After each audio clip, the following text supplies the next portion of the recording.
بنگلہ دیش national party اتحاد نے 2/3 اکثریت سے میدان مار لیا۔ بی این پی اتحاد 213 نشستوں کے ساتھ سب سے آگے، جماعت اسلامی اتحاد 77 نشستوں کے ساتھ دوسرے نمبر پر ہے۔ نیشنل سٹیزن پارٹی اور دیگر جماعتوں سے 9 امیدوار کامیاب ہو سکے۔ سربراہ بی این پی طارق رحمان نے کہا کہ منتخب ہوا تو جن کے ساتھ مل کر تحریک چلائی ان کے ساتھ مل کر ملک چلاؤں گا۔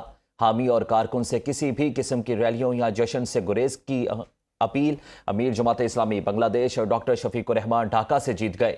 جماعت اسلامی کے ڈاکٹر عبداللہ طاہر حسنات عبداللہ نور الاسلام بھی کامیاب ہو گئے۔ جین زی کی نیشنل سٹیزن پارٹی کے سربراہ نہید اسلام ڈھاکہ 11 سے جیت گئے۔ صدر مملکت آصف علی زرداری اور وزیراعظم شہباز شریف کی بنگلہ دیش میں بی این پی کی جیت پر مبارکباد۔ صدر زرداری نے کہا کہ کامیاب انتخابات پر بنگلہ دیش کی عوام کو مبارکباد پیش کرتا ہوں۔ پاکستان جمہوری اقتدار اور مشترکہ خوشحالی کے لیے اپنی حمایت جاری رکھے گا۔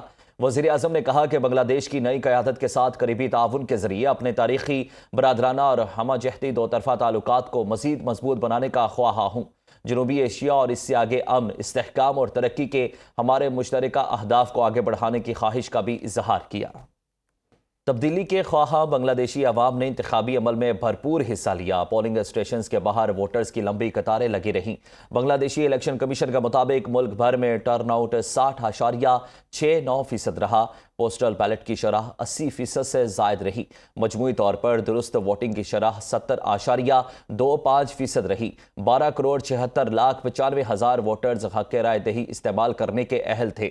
انتخابی بیلٹ پیپر کے ساتھ ریفرنڈم کے لیے بھی رائے شماری ہوئی۔ 70% سے زائد ووٹرز نے ریفرنڈم میں اصلاحات کے حق میں ووٹ دیا۔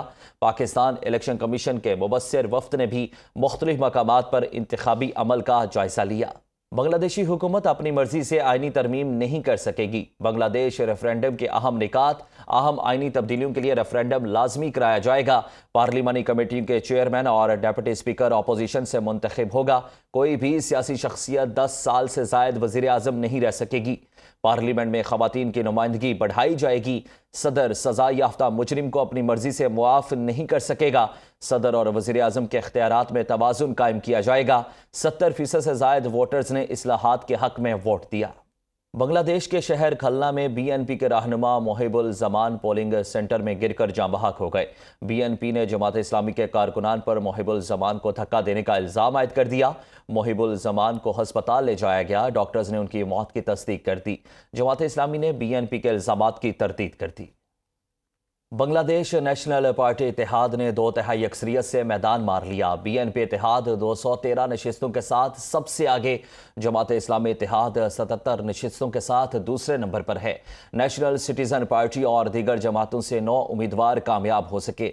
سربراہ بی این پی طارق رحمان نے کہا کہ منتخب ہوا تو جن کے ساتھ مل کر تحریک چلائی ان کے ساتھ مل کر ملک چلاؤں گا۔ حامی اور کارکن سے کسی بھی قسم کی ریلیوں یا جشن سے گریز کی اپیل۔ امیر جماعت اسلامی بنگلہ دیش ڈاکٹر شفیق الرحمان ڈھاکہ سے جیت گئے۔ جماعت اسلامی کے ڈاکٹر عبداللہ طاہر حسنات عبداللہ نور الاسلام بھی کامیاب ہو گئے۔ جین زی کی نیشنل سٹیزن پارٹی کے سربراہ نہید اسلام ڈھاکہ 11 سے جیت گئے۔